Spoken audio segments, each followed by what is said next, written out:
আশ্রমের কোনো সাফল্যের গল্প বলুন, যে গল্প শুনলে মানুষ আরো ইন্সপায়ার্ড হয়, অনুপ্রাণিত হয়। একটা নয়, অনেক আছে, কিন্তু একটা কথা বলবো, যে গল্প আমি কখনো ভুলতে পারবো না। 5 বছর আগে একটা মেয়ে এসেছিল, বয়স তখন 8।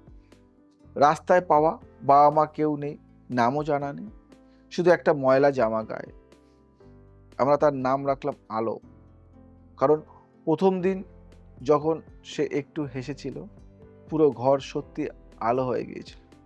প্রথম কয়েকদিন সে কারো সাথে কথা বলেনি, একটা কোণে বসে থাকতো, কেউ কাছে গেলে সরে যেত। আমি একদিন তার সামনে একটা রঙের বাস্ক রেখে দিলাম, কিছু বললাম না, শুধু রেখে চলে গেলাম।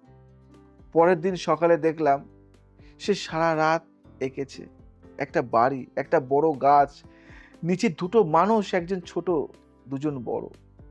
আমি জিজ্ঞেস করলাম, এরা কে? সে বলল, এই ছোট্টটা আমি, আর এই দুজন মা আর বাবা। আমি যেমন চাই সেই ছবিটা আজও আমার ঘরে আছে, কাছে বাঁধানো। তারপর আস্তে আস্তে সে কথা বলতে শুরু করলো, ছবি আঁকা শিখলো, আশ্রমের ছোট্ট শিশুদের গল্প বলতে শুরু করলো। 2 বছর পরে তার একটা ছবি, একটা শিশু চিত্রকলা প্রতিযোগিতায় পুরস্কার পেল। আজ আলোর বয়স 13, সে স্কুলে পড়ে, ছবি আঁকে, আশ্রমের সবচেয়ে ছোট শিশুদের সে দেখাশোনা করে নিজে থেকে। সে আমাকে একদিন বলেছিল, শাস্ত্রীজি, আমার আসল মা বাবা নেই, কিন্তু আশ্রম আছে, আপনি আছেন, এটাই আমার পরিবার। সেই দিনের পর থেকে আমি আর কোনো দিকে আর কোনো দিন ক্লান্ত বোধ করিনি।